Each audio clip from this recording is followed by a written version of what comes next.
melihat identitas ini bukan sesuatu apa ya, ras ini bukan suatu identitas yang membeda-bedakan atau menjadi apa penghalang untuk kita berbau. Ya.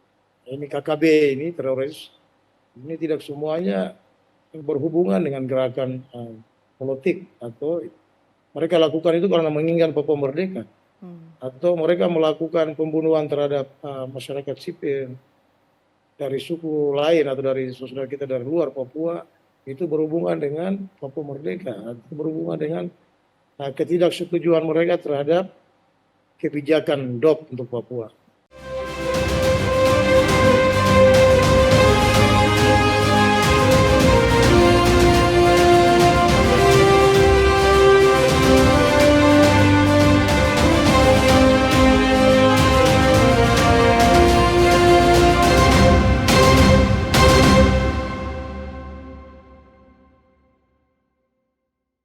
Pemirsa, hadir kembali dalam program Public Diplomasi dengan episode Melanesia di dalam Negara Kesatuan Republik Indonesia. Sama-sama kita ketahui bahwa Indonesia ini memiliki suku, agama, ras, adat yang sangat beragam, dan salah satunya yang jarang sekali dibahas ialah mengenai ras Melanesia yang ada di wilayah timur Indonesia. Tidak hanya di Papua, tapi juga Maluku, Nusa Tenggara Timur, dan sebagian wilayah lainnya. Hari ini kita kedatangan narasumber, Kakak Ondo Yanto Eluai adalah salah satu tokoh adat. Dan hari ini kita akan banyak berdiskusi dengan Kakak Ondo Yanto Eluai yang telah hadir di studio kami melalui saluran Zoom atau virtual online. Apa kabar Kakak Ondo? Selamat siang Mbak Stevi. Iya, sehat selalu. Baik-baik. Iya. Kakak, ini ada tema diskusi yang sangat menarik di segmen pertama kita pada hari ini mengenai ras Melanesia yang sering kita dengar dan kita sama-sama tahu dengan slogan Bhinneka Tunggal Ika, berbeda-beda tapi tetap satu, ini sesungguhnya merupakan keanekaragaman dan kekayaan dari NKRI itu sendiri. Bagaimana pendapat dari Kakak Ondo sendiri mengenai perbedaan itu? Apakah perbedaan ras ini menjadi tantangan untuk persatuan?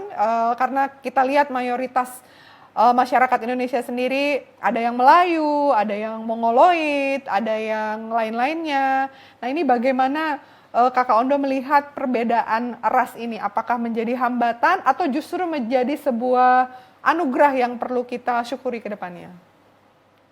Baik Mas Devi, dari persoalan ras untuk ras Melanesia khususnya untuk orang asli Papua, ras ini sebenarnya sudah tidak menjadi masalah. Ya, keberadaan orang asli Papua dengan ras Melanesia ini dalam sebagai warga negara Indonesia. Ya, hanya orang asli Papua ini yang membuat faktor ras ini menjadi dominan dalam menyikapi segala sesuatu ini faktor agama. Ya. Memang sudah berbeda ras ditambah dengan mayoritas beragama Kristen, ya. Dimana kita ketahui bahwa tanah Papua ini dulu dari misionaris masuk dan hampir sebagian besar masyarakat Papua ini beragama Kristen. Ini yang membuat orang Papua kadang terbawa karena berbicara Kristen berada dalam negara kesatuan Republik Indonesia ini yang mayoritas Muslim. Ini identitas masyarakat Papua atau orang asli Papua ini terjadi ke situ. Mereka melihat negara kita ini dengan mayoritas Islam dan kita ini adalah kelompok minoritas dengan identitas kita dengan ras kita. Seperti itu yang menjadi kadang masalah ras ini dibesar-besarkan. Benarnya mungkin perbedaan agama itu yang menjadi apa ya, karena merasa minoritas ingin mendapat perhatian, ya persoalan ras ini diangkat. Oke. Ya, kita orang asli Papua ini kan memiliki 3 identitas. Di mana-mana saya sering sampaikan bahwa identitas pertama mereka itu orang asli Papua ini sebagai warga adat atau masyarakat hukum adat. Ya. Identitas kedua mereka setelah misionaris membawa agama Kristen ini ke Papua, mereka sebagai warga agama. Ya, warga agama itu identitas kedua atau umat beragama Kristen. Yang ketiga, begitu kita bergabung, ya, Papua berintegrasi dengan negara kesatuan Republik Indonesia, kita sebagai warga negara. Tiga identitas ini memiliki hak dan kewajiban. Terkadang orang Papua dia berbicara haknya dari identitas pertama sebagai masyarakat adat. Ya, ini dia pertahankan hak-hak pribumi. Kedua, dia berbicara hak-hak dia dari sebagai umat beragama atau warga agama ini, umat beragama Kristen, ya. Ya setidaknya mungkin dia juga menjustifikasi bahwa Papua ini milik orang Kristen seperti begitu. Kita temui banyak ini. Ketiga, baru dia sebagai warga negara, ya, sebagai warga negara Indonesia. Kadang lebih dominan itu dia sebagai warga adat, hak dan kewajiban yang melekat sebagai warga adat dan hak dan kewajiban yang melekat sebagai warga agama atau umat beragama ini. Itu yang lebih dominan dalam menyikapi dan melihat perkembangan situasi dinamika yang ada, baik dari kebijakan-kebijakan dari pemerintah pusat terhadap Papua, ini selalu dominan. Pertama dia melihat dulu, saya sebagai warga Papua saya punya hak ini terakomodir atau tidak dalam kebijakan-kebijakan itu. Iya, iya. Berarti Kakak Ondo sebetulnya tidak menjadi masalah atau menjadi hambatan, ya. Ini merupakan sebuah fenomena dalam kehidupan sosial gitu, ya. Dan justru terkait dengan agama ini yang sebetulnya lebih menjadi pembeda begitu, ya, titik persoalan yang ada di kehidupan sosial masyarakat di sana. Kemudian mengenai masalah dari sisi pergaulan atau solidaritas, apakah ras Melanesia atau kita sebut OAP ini ketika bergaul dengan pendatang atau dari suku-suku lain itu ada pembedaan-pembedaan atau tetap saja tidak ada masalah? Misalnya ekonomi bisa berjalan, kemudian juga pendidikan juga bisa berjalan, atau bagaimana sebetulnya realitas di lapangan yang selama ini Kakak Ondo saksikan begitu? Iya, realitas hubungan kita dalam kehidupan sebagai sesama warga negara, ya. Ini saya pikir kita sudah di masa-masa yang sekarang ini faktor-faktor perbedaan itu tidak terlalu signifikan, ya, terlalu signifikan. Proses pembauran antara masyarakat Papua yang beras Melanesia ini dengan saudara kita dari Kalimantan, dari provinsi lain, dari Jawa dan Sumatera, ini sudah sangat baik. Hanya kadang faktor-faktor politik, ya, orang Papua merasa bahwa dia belum merasa bagian daripada bangsa Indonesia. Seperti itu, perasaan-perasaan itu yang kadang mungkin membawa sehingga dalam hubungan mereka ada gap sedikit, ya. Tapi tidak untuk semua tempat. Itu di beberapa tempat saja, di beberapa kelompok masyarakat di Papua ini hampir yang sebagian besar sudah berbaur baik, ya. Berbaur menganggap bahwa perbedaan ras itu bukan masalah. Tidak masalah, ya. Kemudian untuk suku-suku sendiri di Papua ini kan ada sekitar 255 suku kalau melihat dari sejarah, ya. Tapi kita dari yang luar Papua yang non OAP ini kan seringkali menyamaratakan, oh ini Papua. Padahal sebetulnya kalau dicek ada yang gunung, ada yang pantai, ada marga-marga tertentu.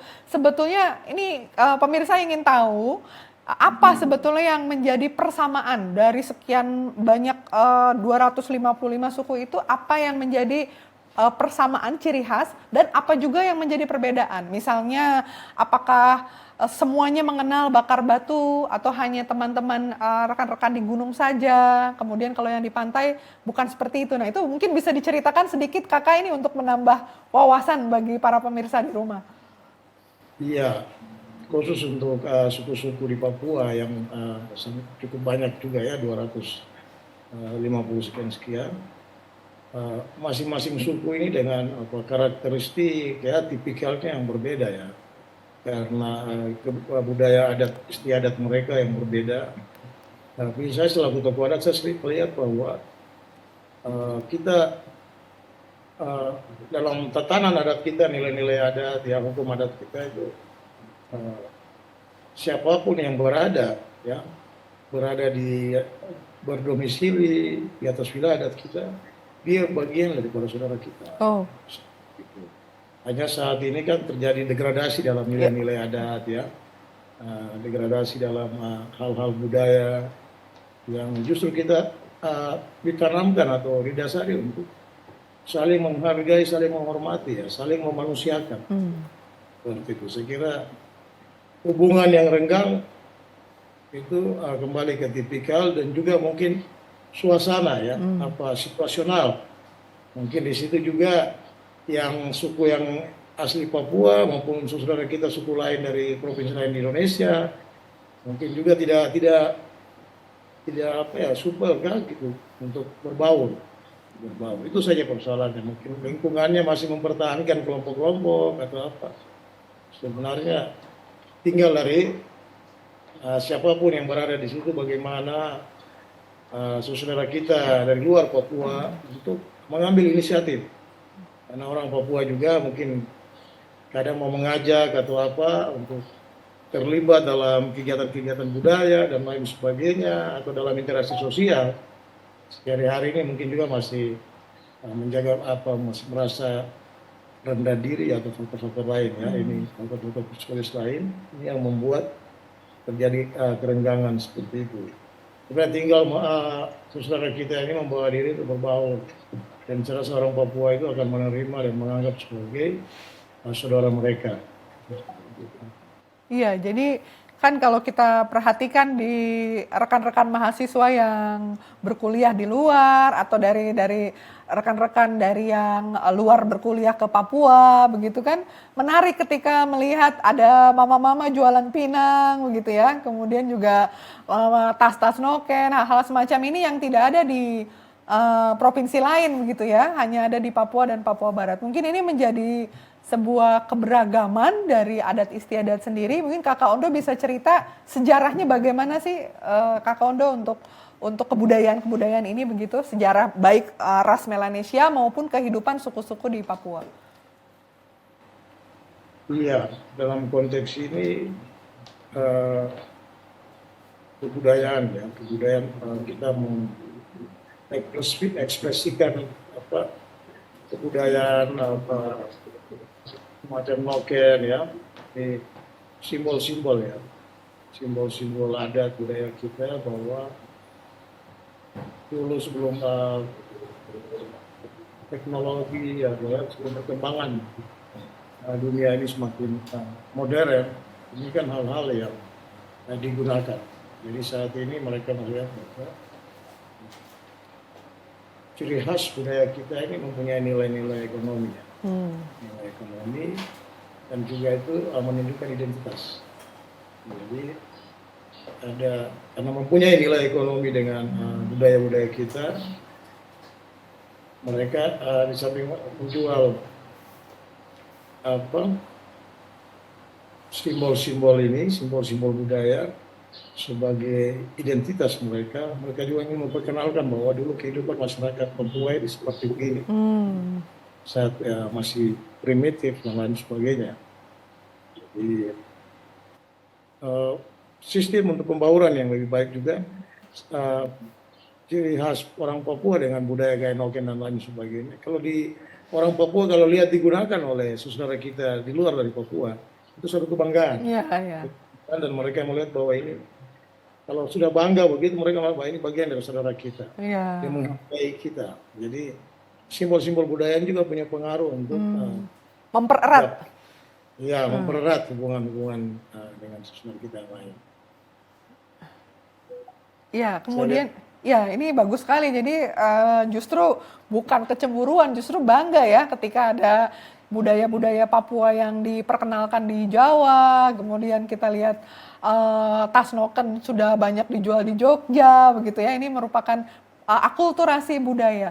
Nah, kemudian bagaimana sebetulnya solidaritas ini kan kita juga harus belajar dari suku-suku di Papua, ras Melanesia ini kan solidaritasnya bagus sekali, sangat kompak. Menurut Kakak Ondo sendiri, apa sebetulnya dampak positif dari budaya-budaya yang ada di Papua ini bagi kehidupan bernegara NKRI secara umum? Hal-hal apa yang bisa kita pelajari begitu ya, bisa kita ikuti, hal-hal positif apa? Ya, dari ras Melanesia ini tadi saya sudah sampaikan lebih awal bahwa yang menguatkan identitas kita ini salah satunya faktor agama Kristen ya. Jadi perilaku sikap kita dalam menyikapi segala sesuatu kadang dilihat dari sisi itu. Sekian lama kita sudah berada dalam negara Kesatuan Republik Indonesia, sistem pembayaran itu sudah berkurang ya, sudah berkurang gapnya. Masyarakat Papua ya, secara garis besar khususnya di beberapa daerah di pesisir maupun di gunung sudah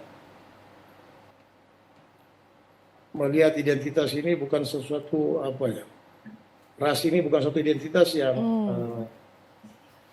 membeda-bedakan atau menjadi penghalang untuk kita berbau. Ya. Banyak faktor yang kita lihat di mereka juga dengan teknologi informasi yang semakin maju, film-film di mana kita lihat di film-film dari Barat ini kan bagaimana pembauran orang-orang kulit hitam dengan kulit putih di Eropa, di Amerika, ini juga ikut mempengaruhi. Kita juga ingin sejajar seperti itu, kayak tidak ada perbedaan. Dalam konteks orang Papua dengan keberagaman, dengan ras ini kembali bahwa sebagian orang Papua ini masih merasa diri dari sisi status politik ya. Betul. Kadang mau terbawa merasa bahwa kita ini bangsa sendiri dan lain sebagainya. Sebenarnya sejarah-sejarah ini kan akhirnya membuat mereka tidak terlalu ini dengan saudara dari luar Papua. Ya, Kakak Ondo ini sudah mulai menarik nih pembahasan, sudah mulai masuk ke sejarah dan lain-lain. Kita akan break dulu karena nanti akan ada pembahasan di segmen selanjutnya. Jangan kemana-mana, kita akan kembali di segmen selanjutnya.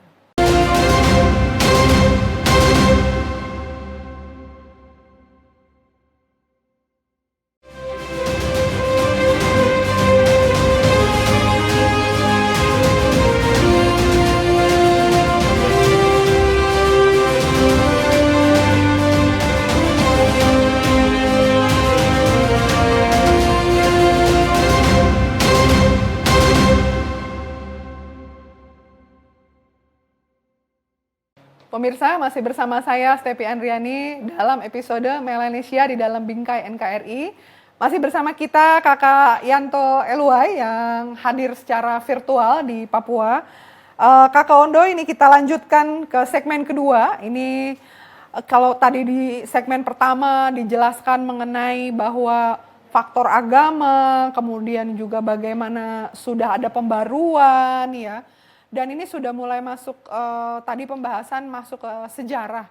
Nah, kita lihat di sini ada beberapa kelompok yang mungkin bisa disebut kelompok-kelompok yang berbeda pendapat, seringkali menggunakan perbedaan ras ini menjadi komoditas atau isu mereka gitu. Jadi seolah-olah perbedaan ini merupakan sebuah hal yang berbahaya, padahal justru kalau kita lihat Bhinneka Tunggal Ika ini merupakan sebuah kekayaan yang saling melengkapi begitu ya dan kebanggaan kita. Bagaimana Kakak Ondo sendiri menyikapi hal tersebut ketika ada kelompok bisa dibilang mungkin separatis atau teroris atau apapun namanya yang mengatakan bahwa kita ini berbeda dengan Indonesia dari warna kulit, rambut dan lain-lain, dan ini narasi ini mengemuka sehingga justru memicu gesekan. Bagaimana pendapat dari Kakak Ondo sendiri? Ya, jadi Mbak Stevi itu ras kita yang sudah berbeda ditambah lagi dengan perjalanan politik atau sejarah politik Papua, ya, yang tadinya sebelum bergabung atau berintegrasi dengan Negara Kesatuan Republik Indonesia, itu sudah misionaris datang dengan faktor agama Kristen ini, memang ada yang menguatkan tentang ras ini, sehingga ada kita lihat juga perjuangan masyarakat Papua lewat faksi-faksi perjuangan, ya, dari OPM. Ini kan masa yang saya ini lahirnya di tahun 70 ya, 70 ke atas. Jadi ini masa terjadinya bagaimana proses ideologi Papua Merdeka itu lewat misionaris, ya, lewat Belanda dan lain sebagainya.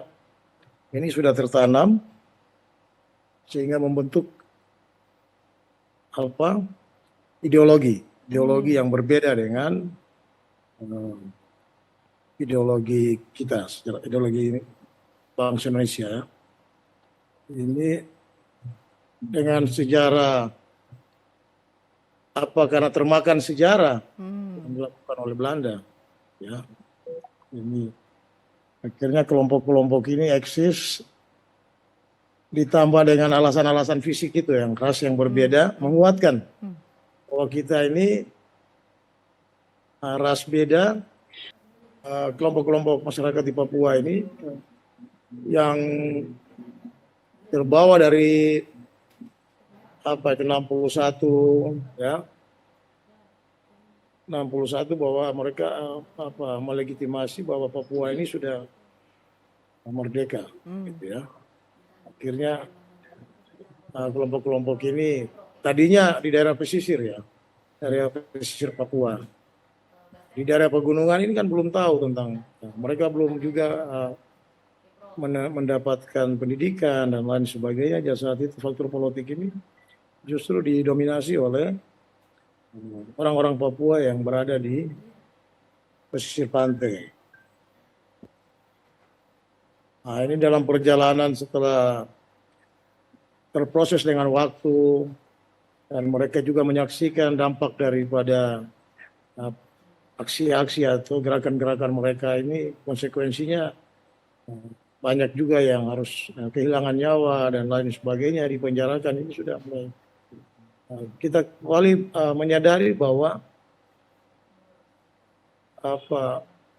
kita dikatakan sebagai sebuah bangsa sendiri ini konsekuensinya sangat berat.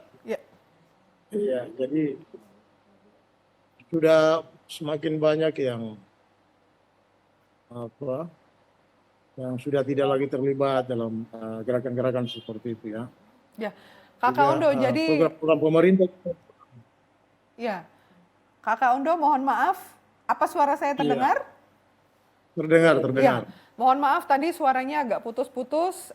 Tadi pertanyaan yang sebelumnya mengenai bagaimana sebetulnya ras Melanesia ini atau isu mengenai ras ini dimanfaatkan menjadi komoditas oleh kelompok separatis atau OPM itu sendiri. Tadi sudah disampaikan ya bahwa ini merupakan salah satu trigger, faktor pendukung begitu ya, selain tadi perbedaan sejarah dan agama. Selanjutnya bagaimana sebetulnya kalau kita lihat gesekan-gesekan yang dimanfaatkan oleh mereka, apakah masyarakat Papua pada umumnya ini termakan atau ikut terprovokasi atau itu hanya segelintir saja, Kakak Ondo? Hanya segelintir yang saya belum memahami sejarah secara baik, ya, sejarah secara baik. Kita juga seperti saya juga tadinya saya tidak cari referensi sejarah. Saya paham bahwa sejak kecil bahwa Papua ini memang pernah merdeka. 1 Desember itu hari bangsa Papua. Setelah kita baca sejarah, kita cari referensi-referensi sejarah di Google, ya, di internet, ini kita mulai mengerti. Ya mungkin saudara kita yang lain ini juga dalam proses ke situ. Ya. Dari ini faktor agama ini lebih dominan juga ini yang saya mau sampaikan, ya. Kadang ada ajaran-ajaran di eh, agama, khususnya agama Kristen yang juga menguatkan tentang itu, tentang kita ini bangsa yang harus keluar dari bangsa Indonesia dan lain sebagainya terbawa. Jadi pada saat proses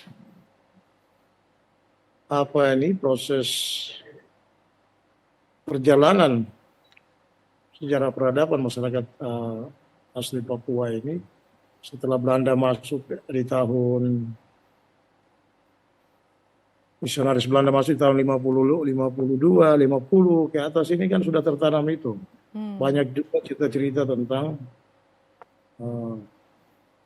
bagaimana orang Papua ini harus menjadi bangsa sendiri. Padahal mereka juga punya tujuan untuk tetap eksis di Papua. Gitu. Jadi, bagaimana tadi pertanyaan yang spesifik Mas Tevi? Iya, tadi yang pertanyaan kedua itu agak sedikit terpotong nih Kakak, yang terkait dengan bagaimana isu ras Melanesia atau perbedaan ras ini dijadikan komoditas atau dijadikan isu oleh kelompok separatis teroris Papua atau OPM untuk memicu gesekan. Jadi perbedaan ini justru yang harusnya kita jadikan peluang untuk bersatu, justru malah dijadikan isu untuk perpecahan. Nah itu bagaimana? Tadi sudah dijelaskan sedikit ya. Betul, itu mungkin strategi ya. Strategi untuk bahwa perbedaan antara ras saya dengan saudara saya di Indonesia ini agak berbeda. Itu strategi sehingga itu dipakai untuk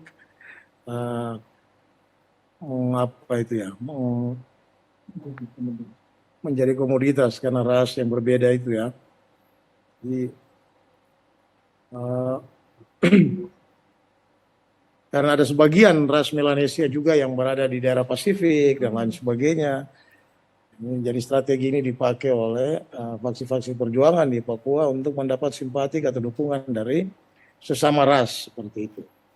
Sesama ras yang ada di Pasifik dan di sekitar mungkin juga di Australia dan lain sebagainya.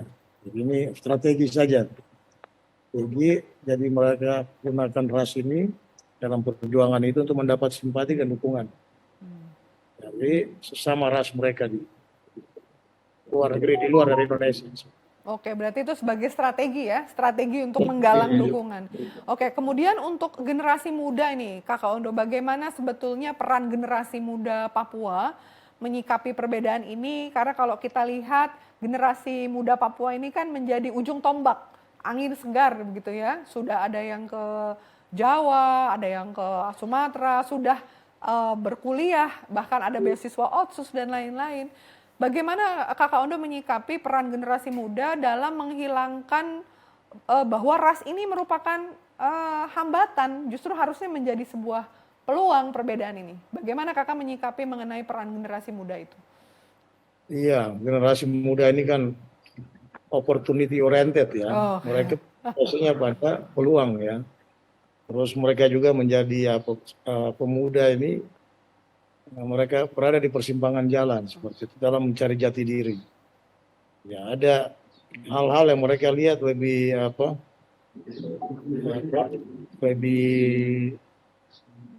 bagus atau lebih menantang, mereka justru menggunakan itu.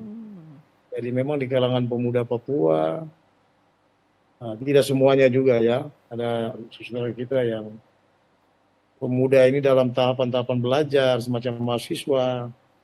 Lebih banyak mereka mungkin juga ingin dikenal karena berbicara tentang status politik Papua atau berbicara tentang Papua merdeka ini sesuatu yang akan mendapat perhatian. Jadi ini menjadi trending begitu bagi gerakan-gerakan pemuda ini. Kadang mereka gunakan panggung itu untuk mencari popularitas dan lain sebagainya. Tapi sebagian besar pemuda juga sudah berbaur ya, yang terlibat dalam organisasi-organisasi atau partai politik dan organisasi nasional. Ini sudah tidak lagi berpikir di situ, dan justru mereka berperan untuk perbedaan pikiran tentang saya ini orang Papua berkulit hitam, rambut keriting, kan seperti itu ya. Itu tidak menjadi apa, tidak menjadi kendala seperti apa untuk berbicara bahwa kita bagian juga dari negara Republik Indonesia seperti itu. Oke. Jadi ada dengan perkembangan perhatian pemerintah, ada kebijakan-kebijakan yang dibuat untuk Papua, kita semakin merasa bahwa yang tadinya kita menganggap bahwa kita orang Papua ini dianaktirikan seperti itu ya. Tapi dengan perhatian pemerintah yang semakin baik ke Papua, ada kebijakan khusus untuk Papua, ini sudah mulai merubah cara pandang kita, wawasan kita. Wah, kita Papua ini peran pemuda banyak sudah bermain di situ. Pemuda sudah terlibat dengan kreativitas mereka untuk menghilangkan itu stigma perbedaan-perbedaan dalam. Ya, jadi tadi yang sudah disampaikan ya, sudah banyak kreativitas dari para pemuda, ditambah lagi juga kebijakan-kebijakan pemerintah, sehingga menunjukkan sebetulnya sudah mulai serius pemerintah dalam meningkatkan kesejahteraan orang asli Papua, begitu ya Kak Kondo ya. Walaupun mahasiswa sendiri, pemuda sendiri mungkin terbagi-bagi ya, ada yang fokus ke seni, ada yang pendidikan, belajar dan lain-lain. Kemudian untuk tadi mengenai masalah sejarah PPRAS 1969, ini kan masih juga digunakan oleh kelompok-kelompok politik begitu ya, kelompok organisasi politik yang menyatakan bahwa PPRA tidak sah, sejarahnya cacat dan lain-lain. Sebetulnya dari masyarakat secara umum apakah ikut memperhatikan atau ya sudah kita sekarang membangun saja di bawah bingkai NKRI, atau memang hanya sekelompok elit saja yang menggunakan isu-isu itu untuk meraup keuntungan begitu? Iya, memang ini kita harus cermati baik ya adanya gerakan-gerakan dari orang asli Papua sendiri, baik yang masih mempersoalkan status integrasi, status politik Papua dalam NKRI.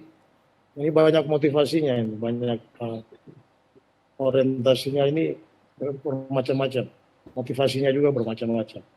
Jadi ada yang memanfaatkan isu ini untuk mendapat perhatian, ya. Ada juga yang memanfaatkan isu Papua Merdeka ini untuk mendapat simpati, karena sebagian orang Papua juga masih menginginkan seperti itu. Jadi tidak semua orang Papua ini yang menggunakan isu-isu politik, khususnya pergerakan-pergerakan untuk Papua Merdeka.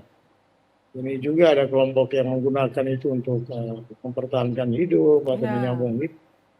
Kemarin saya sampaikan yang terbaru dalam statement di media, pihak RCTI juga saya bilang bahwa kita jangan kaitkan semua persoalan di Papua yang terjadi aksi-aksi atau peristiwa yang dilakukan oleh kejadian-kejadian yang dilakukan oleh PPN-OPM ini KKB ini teroris, ini tidak semuanya berhubungan dengan gerakan politik, atau mereka lakukan itu karena menginginkan Papua merdeka, atau mereka melakukan pembunuhan terhadap masyarakat sipil dari suku lain atau dari saudara kita dari luar Papua, itu berhubungan dengan Papua merdeka, atau berhubungan dengan ketidaksetujuan mereka terhadap kebijakan DOP untuk Papua. Yang kita harus lihat baik kronologis kejadian-kejadian, kita harus pahami baik bahwa mereka ini lakukan ini karena tuntutan hidup, ya. Jadi motifnya ekonomi, seperti itu. Memang Papua Merdeka ini jadi apa ya? Jadi isu menarik. Digunakan juga dengan berbagai kepentingan untuk mencapai kepentingan-kepentingan tertentu juga. Seperti jadi tidak murni orang berbicara, orang Papua kalau nampaknya tidak setuju dengan masih mempersoalkan atau mempermasalahkan status politik, Papua menjadi bagian daripada NKRI. Ini harus kita cermati baik juga orang-orang seperti ini. Ini ada motivasi apa di balik dia menunjukkan sikap seperti itu. Karena ini kita ikuti saat ini sudah banyak. Perjuangan yang murni itu sudah berakhir di waktu yang lalu, ya. Di 60-an naik sampai 80-an, saya kira itu masih perjuangan gerakan-gerakan Papua Merdeka yang betul-betul ingin Papua merdeka mereka. Dari 80 ke tahun 80 ke 90 ini saya kira sudah. Mungkin puncaknya di mereka menyampaikan aspirasi itu dalam Kongres Rakyat Papua ya, tahun 2000 itu. Itu salah satu tokoh yang memimpin juga almarhum ya, mendiang orang tua kami, guys. Saya kira itu puncak orang Papua yang berjuang murni untuk menginginkan Papua ini lepas dari NKRI atau berdiri atau merdeka. Itu di situ klimaksnya. Mereka sudah menyerahkan kepada presidium aspirasi mereka kepada presidium Dewan Papua PDP itu untuk menindaklanjuti. Dari di situ puncak bahwa pergerakan itu sudah yang benar-benar berbicara tentang Papua merdeka sudah selesai. Sudah selesai.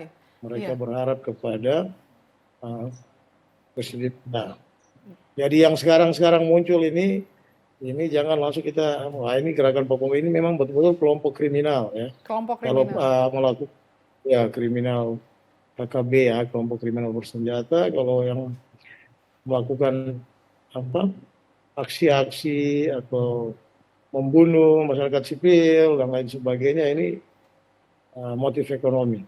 Ya. Gitu. Mereka memang ya.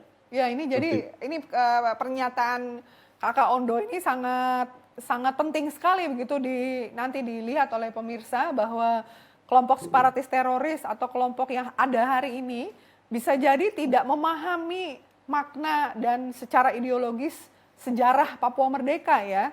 Karena tadi sudah disampaikan almarhum Teis itu pada saat Kongres Rakyat Papua dan ada PDP, itu yang betul-betul sungguh-sungguh ingin memperjuangkan kemerdekaan secara ideologis ya. Jadi kelompok sekarang ini sudah campur-campur begitu motifnya ya, ada ekonomi, kepentingan pribadi dan lain-lain.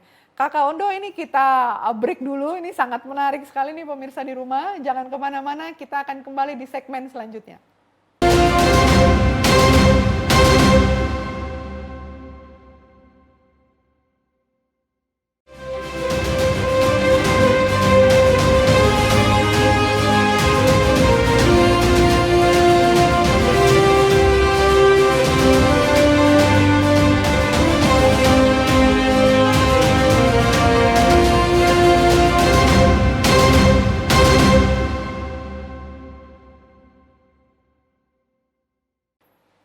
Pemirsa, kita lanjutkan segmen terakhir di program Public Diplomasi, masih dalam episode Melanesia di dalam Bingkai NKRI. Masih bersama kita narasumber hebat kita ini tokoh adat Bapak Yanto Eluai atau Kakak Ondo Yanto Eluai.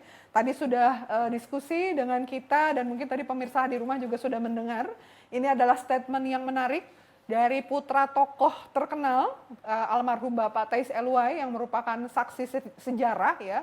Beliau adalah tokoh pemersatu Papua yang waktu itu memiliki perbedaan pendapat atau organisasi Papua Merdeka, dan Bapak Yanto Eluai atau Kakak Ondo Yanto Eluai ini merupakan putra kandung almarhum ya, dan sudah sangat jelas tadi disampaikan bahwa perjuangan mengenai kemerdekaan itu sudah lalu, sudah lewat, dan adanya KST atau OPM hari ini yang sudah meresahkan bahkan mengancam membunuh tenaga kesehatan, dokter, juga guru-guru. Ini bukan merupakan organisasi yang secara resmi begitu ya untuk mengusung kemerdekaan Papua, tapi juga dilandasi motif-motif ekonomi ya. Begitu Kakak Ondo, jadi tadi ini penjelasan yang menarik karena masih banyak juga pemirsa di rumah yang belum memahami sebetulnya kenapa sih Papua itu terus bergejolak gitu ya. Apakah memang kitanya pemerintah yang lemah atau masyarakat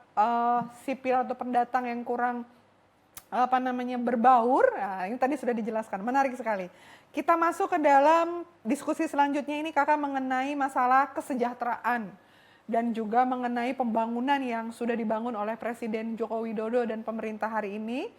Menurut Kakak sendiri, apakah program-program pemerintah ini sudah cukup efektif baik dalam menampung aspirasi, meningkatkan kesejahteraan, atau justru kalau kita lihat Otsus yang jilid 2 ini kan ada DOP ya.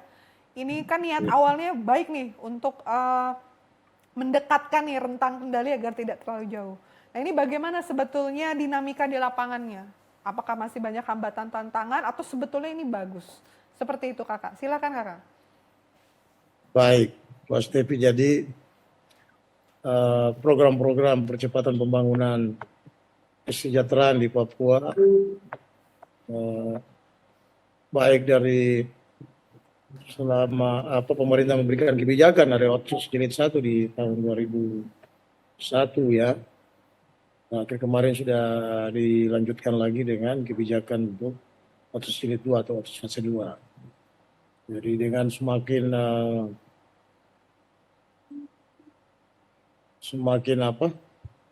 pemerintah memperhatikan dengan kebijakan-kebijakan, ada kebijakan khusus untuk Papua, untuk kesejahteraan masyarakat Papua. Ini sudah sangat baik sekali saat ini ya. Pemerintah sudah betul-betul memperhatikan. Di mana kita lihat juga kunjungan Presiden Pak Jokowi yang beberapa kali sering ke Papua. Ini rakyat Papua melihat ini bagian daripada keseriusan daripada pemerintah Republik Indonesia terhadap Papua. Jadi sangat baik ya pembangunan saat ini. Kami lihat semua lembaga negara, kementerian, institusi TNI, Polri juga mempunyai program-program ya bagaimana mempercepat pembangunan kesejahteraan untuk masyarakat Papua ya. Di institusi Polri ada Bimas Noken dan lain sebagainya. Ini jadi kami masyarakat Papua ini sudah melihat atau menyadari bahwa kita ini sudah tidak perlu lagi mempersoalkan tentang status politik Papua dalam NKRI. Kami juga selaku tokoh-tokoh adat selalu juga menyampaikan itu bahwa saat ini kita berpikir untuk bagaimana kita memajukan daerah kita. Jangan energi pikiran kita ini habis dengan ya gerakan-gerakan untuk berlawanan dengan pemerintah. Mari kita sama-sama menjadi mitra dengan pemerintah untuk terus memberikan masukan, pikiran-pikiran untuk ini cara-cara yang tepat dalam merubah atau melihat rakyat Papua untuk merubah cara pandang mereka terhadap pemerintah dengan pembangunan kesejahteraan.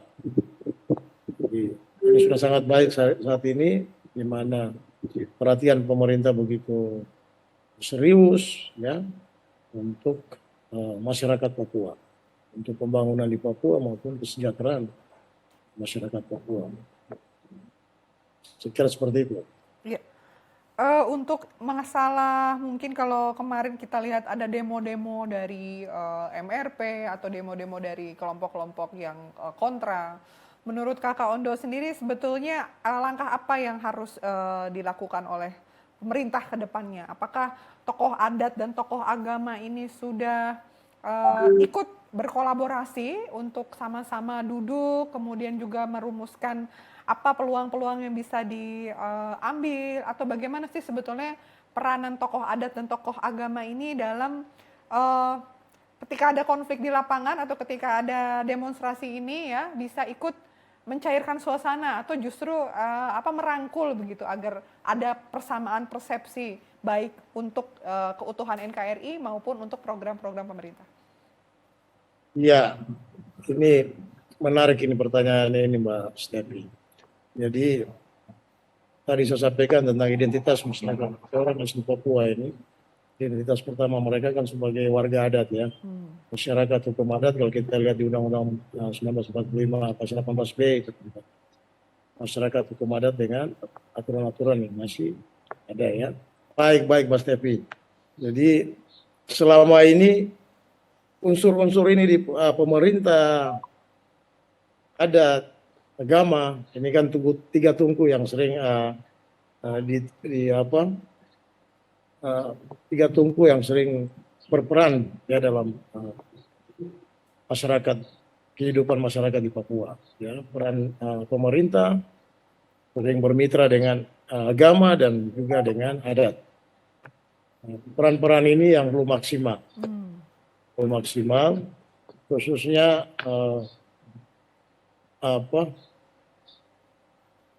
antara pemerintah dengan adat. Ya, pemerintah dengan adat ini belum terjalin baik. Terkesan masyarakat adat, kami pemimpin adat ini diabaikan oleh pemerintah. Ya. Jadi saya mau sampaikan di sini juga bahwa proses integrasi Papua ke dalam Indonesia yang ditentukan oleh tokoh adat. Dalam kesempatan yang baik ini perlu saya sampaikan juga bahwa pada saat pelaksanaan PPRA, penentuan pendapat rakyat, dari 1025 anggota Dewan Musyawarah PPRA itu anggota DMP, salah satu orang tua saya juga PPS. Ya. Mereka hadir mengikuti PPRA itu untuk memutuskan Papua apa berdiri sendiri atau bergabung dengan negara kesatuan. Ya. Saat itu mereka hadir dengan kapasitas sebagai pemimpin adat. 1025 mewakili 800.000 rakyat Papua saat itu. Ya.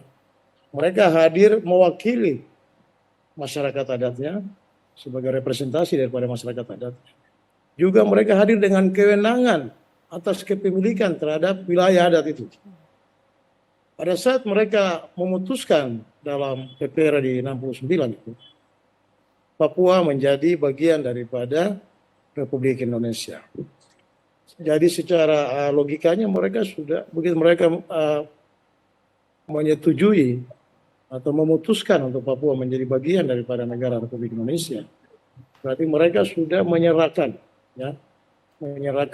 warga adat Papua ini menjadi warga negara Republik Indonesia. Dan juga mereka sudah menyerahkan wilayah adat yang kepemilikan mereka ini menjadi wilayah kedaulatan Republik Indonesia. Ini peran tokoh adat. Saya salah satu yang membentuk organisasi Ormas Putra Putri Pejuang PPRA saat ini. Saya ketua umumnya, namanya P5 Presidium Putra Putri Pejuang PPRA. Memang tokoh-tokoh ini kita jujur saja sampaikan bahwa tidak mendapat perhatian dari pemerintah. Oleh mereka yang terlibat, ya, status politik Papua di dalam NKRI secara de jure ini kan ada di sini, di PPRA 69, 61 kan de facto saja, de jure-nya di 69. Itu PPRA ini yang menguatkan bahwa persoalan Papua sudah final seperti itu. Jadi tokoh-tokoh PPRA kami lihat juga ada beberapa yang mungkin karena memiliki SDM yang baik bisa ikut bersama dengan pemerintah, tapi hampir sebagian besar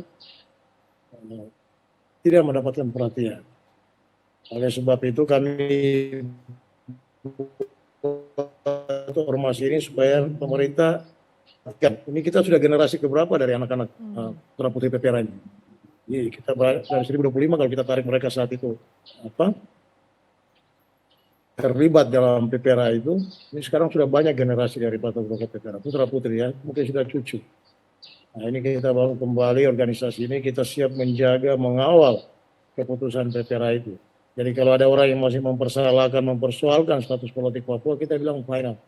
Kenapa final? Karena orang tua kami yang waktu itu ikut, tokoh-tokoh kami, mereka punya hak kepemilikan atas wilayah adat itu, dan mereka sudah serahkan wilayah adat itu menjadi wilayah kedaulatan Republik Indonesia. Ya faksi-faksi lain mau KNPB mau PM yang ngomong atau ULMP, pergerakan faksi perjuangan di luar negeri, kalau dia bukan bagian daripada kultur kepemimpinan adat, ini saya kira anak-anak yang tidak tahu adat. Betul. Banyak sekali kalau mereka mengerti adat, mereka akan menghargai keputusan leluhur mereka, orang-orang tua mereka yang terlibat dalam PPRA itu. Sekarang ini kita memberikan pemahaman kepada masyarakat seperti itu. Saya terus berbicara bahwa tokoh-tokoh PPRA, tokoh-tokoh adat, mereka hadir dengan kewenangan mereka atas wilayah adat. Mereka sudah serahkan wilayah adatnya menjadi wilayah kedaulatan Republik Indonesia. Jadi kalau mau berbicara tentang mempersoalkan tentang status politik Papua, yang bicara adat. Iya. Ya, karena ini wilayah adat, tanah adat dikuasai atau dimiliki oleh pemimpin masyarakat adat, ketua-ketua adat. Jadi, peran ini yang penting dilakukan oleh pemerintah, membangun mitra yang baik dengan masyarakat adat. Ya, saya kira Presidium juga waktu itu di tahun 2000 Kongres Rakyat Papua ini peran kapasitas adatnya yang lebih kuat. Ya. Ya. Hari ini tokoh-tokoh adat ini diabaikan oleh pemerintah, juga oleh pemerintah di Papua sendiri. Ini yang membuat kemarin kita tokoh-tokoh adat mendukung kebijakan dari pemerintah pusat. Walaupun ditolak, tidak diterima, tidak didukung oleh pemerintah, gubernur, DPRP, MRP, kita bikin gerakan kuat. Iya, justru sangat penting Papua sekali. ini nggak maju karena orang Papua sendiri, bukan karena Jakarta. Oh Ya, iya. Iya yang Kakak, ini merupakan pesan dan sekaligus merupakan sebuah motivasi juga untuk pemerintah daerah agar terus berkolaborasi memperhatikan tokoh-tokoh adat, karena representasi adat inilah yang justru ikut mengawal keutuhan NKRI selama ini, begitu ya Kakak Ondo ya. Jadi sayang sekali kalau tidak diperhatikan dan tidak ada kolaborasi. Kemudian terkait dengan status dari Papua saat ini, tadi sudah disampaikan sudah final mengenai PPRA 69. Nah, pemirsa ingin tahu nih sebetulnya apa sih pengalaman dari Kakak Ondo sendiri yang membuat akhirnya kembali, atau misalnya keluarga besar kembali ke pangkuan Ibu Pertiwi, kecintaan terhadap NKRI, dan sekaligus merupakan mungkin pesan dari Kakak untuk generasi muda sekarang nih yang sering demo-demo walaupun tidak paham sejarah tapi ikut-ikutan ini. Bagaimana ini Kakak? Silakan. baik Mas Devi. Jadi uh, secara keluarga ya, kita di keluarga ini orang tua kami ini tokoh merah putih. Ya. Itu bukan dari dia, kakek kita juga di tahun sebelum Papua masuk dalam NKRI, mereka sudah berlawanan dengan Belanda, ya. Kadang Belanda perintahkan untuk kerja, mereka melawan karena mereka juga punya kekuatan magic, tembak, disiksa, tapi ya mereka tetap. Begitu mereka sudah punya kebencian terhadap Belanda, pada saat proses integrasi ini 61, begitu 50-an, setelah Indonesia merdeka tahun 1945, Papua ini wilayah Hindia Belanda ini menjadi ini, ada maksudnya pemerintah Indonesia ke Papua, ini otomatis langsung mereka menerima bahwa mereka ketidaksukaan terhadap Belanda itu. Khusus di kampung kita ya, Kampung Sere namanya. Kampung Sere ini 100 mungkin kampung pertama yang menjadi bagian daripada negara Republik Indonesia. Yang ikut orang-orang tua kita saat itu, ya kakek kita, setelah itu orang tua kita lahir. Mereka sudah ikut sebagai bagian daripada membenci Belanda dan ikut ke dalam NKRI. Datang di zaman orang tua kita ini sudah terbentuk dari orang tuanya yang lebih dulu. Jadi sebagai tokoh merah putih betul. Jadi kakek begitu ya, dari kakek dan Dari sebelumnya kakek, sudah. Dari kakek itu sudah benci dengan Belanda ya saat itu, karena pemerintah Indonesia belum masuk. Hanya benci-benci Belanda, saya begitu pemerintah Indonesia masuk, ya sudah harus mereka connect dengan pemerintah Indonesia untuk terlibat dalam perjuangan untuk Papua menjadi bagian daripada negara kesatuan Republik Indonesia. Begitu juga orang tua kami, tes ini saya perlu jelaskan juga. Tes Lua ini dia tokoh merah putih. Siap, ya. Ya, ini tidak stabil tadi ya. Satu pertanyaan terakhir ini, tadi sudah disampaikan. Apa yang membuat kakak dan keluarga besar kemudian sampai hari ini masih terus berjuang untuk membantu keutuhan NKRI, memberikan pencerahan kepada generasi muda, kecintaan ini, apa sebetulnya yang melatar belakangi kakak mau ikut membantu tadi putra-putri PPRA ya, memberikan pencerahan kepada masyarakat? Ya, tadi saya sudah jelaskan bahwa orang tua kita ini, kita dibesarkan dengan pergerakan orang tua terhadap sebagai bagian daripada tokoh yang mendukung negara kesatuan Republik Indonesia, ya, terlibat dalam PPRA, dari terakhir mungkin di Presidium sebagai pergerakan di Kongres Rakyat Papua. Di situ nilai tes ini sebagai tokoh Papua Merdeka, sebenarnya tidak. saya mau jelaskan di sini bahwa itu strategi supaya pemerintah memperhatikan. Ya. Saya dampingi orang tua saya dalam setiap kegiatan kongres. Mulai 1997 pertemuan Fureri untuk mencetuskan pelurusan sejarah saya ikut. Dan saya tahu persis bahwa orang tua saya masih teguh dengan sebagai tokoh merah putih. Ya. Sehingga dia menggunakan strategi itu dan orang di samping dia ini memang orang-orang menginginkan Papua merdeka. Tapi saya sendiri dia hanya menggunakan strategi itu untuk mendapat perhatian yang serius dari pemerintah pusat terhadap Papua. Karena dia yang ini apa namanya semacam kewajiban moral dia karena dia yang ikut memutuskan Papua ini menjadi bagian daripada negara kesatuan Republik Indonesia. Tapi dia juga melihat kenyataan rakyat Papua masih menderita belum mendapat perhatian. Dia melakukan itu, menggugat itu agar pemerintah Republik Indonesia memperhatikan rakyat Papua. Nah, karena orang tua seperti itu kita dibesarkan dengan menyaksikan aktivitas orang tua, kehidupan orang tua yang begitu proaktif sekali dengan negara kesatuan Republik Indonesia, menyesuaikan tokoh adat dari Irian Barat, Irian Jaya sampai ke Papua. Seperti itu ya. Jadi akhirnya kita melakukan setelah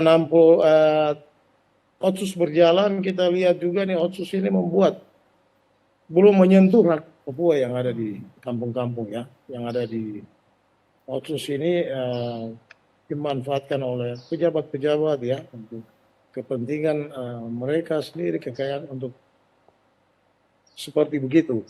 Jadi kita ini perjuangan Otsus ini salah satu perjuangan ya diberikan oleh negara ini karena perjuangan orang tua kita sebagai martir.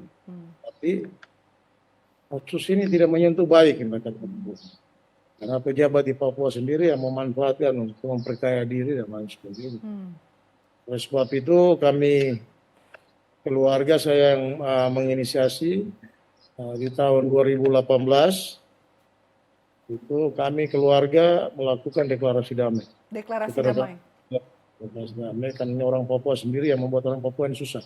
Ya. Sudah kita bergabung aja dengan kita kembali nyatakan sikap untuk mendukung pemerintah Republik Indonesia dalam rangka kita sama-sama bersama pemerintah Republik Indonesia mensejahterakan masyarakat Papua. 2018 itu kami lakukan deklarasi damai keluarga teis. Ya. Poin-poin dalam deklarasi damai itu kami memaafkan ya selaku umat beragama, ini perbuatan iman kami, memaafkan mengampuni orang ini kan perbuatan iman yang semua agama ya. Betul. Kita memaafkan. Terus poin yang lain kita mencabut kasus pelanggaran kasus pembunuhan Tias ini sebagai kasus pelanggaran HAM. Kami hentikan karena kita sudah memaafkan mengampuni pelaku baik secara pribadi atau keterlibatan pemerintah atau institusi lain kami sudah. Iya, ini luar biasa sekali. Iya, jadi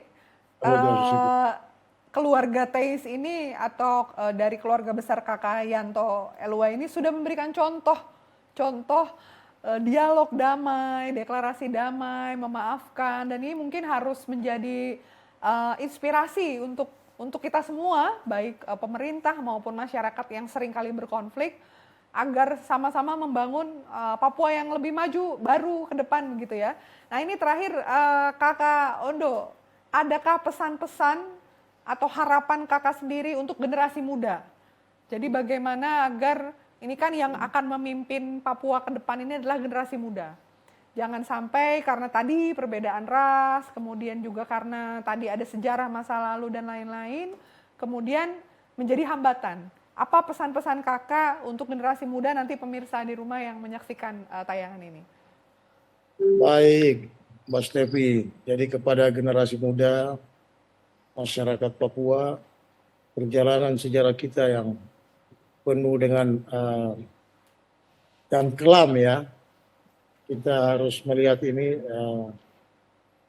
sebagai bagian daripada perjalanan sejarah yang banyak menguras pikiran ya dan lain sebagainya sehingga membuat kita ini terpetak dalam satu kondisi, dalam satu ruang yang tidak membuat kita melihat keluar untuk maju.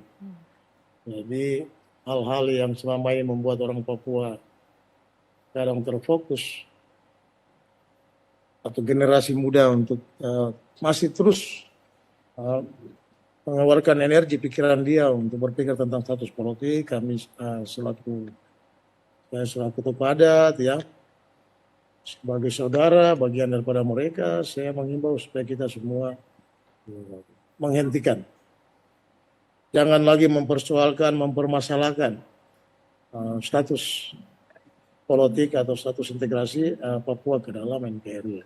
Marilah kita melihat kita tetap bertekad atau menjadi bagian yang tidak terpisahkan dari negara kesatuan Republik Indonesia. Ya, kita sama-sama mari memajukan, mensejahterakan, memajukan tanah Papua, mensejahterakan rakyat Papua. Jadi mari kita tunjukkan nasionalisme kita secara baik, ya.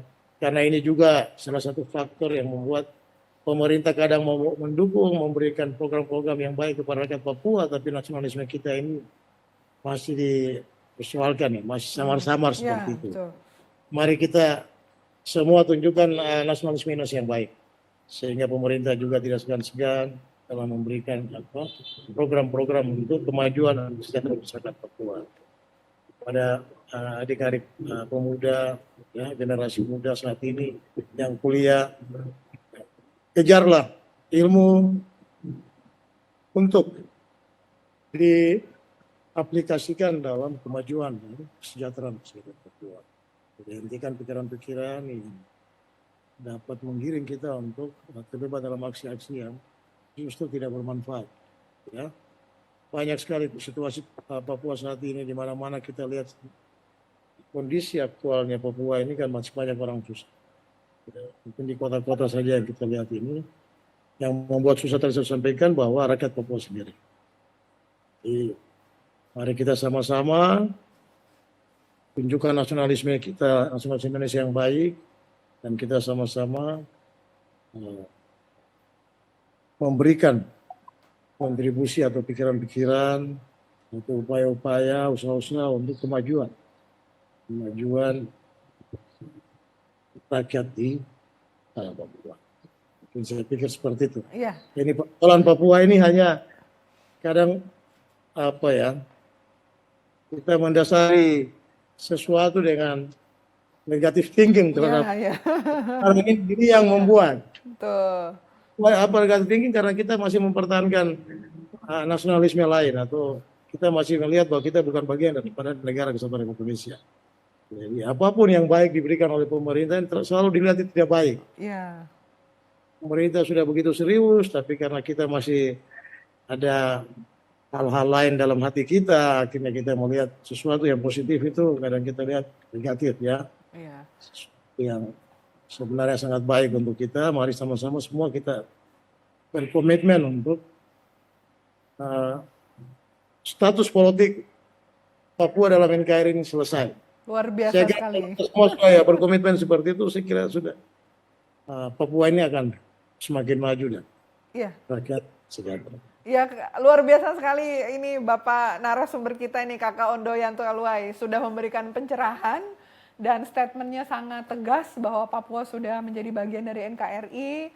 Rekan-rekan pemuda, generasi milenial pemuda Papua yang menonton acara pada hari ini agar tetap fokus belajar dan sama-sama membangun Papua, begitu ya. Terima kasih pemirsa telah menyaksikan Public Diplomasi. Saya Stepi Andriani pamit undur diri. Tetap saksikan Public Diplomasi hanya di Mata Milenial Indonesia TV, matanya Indonesia.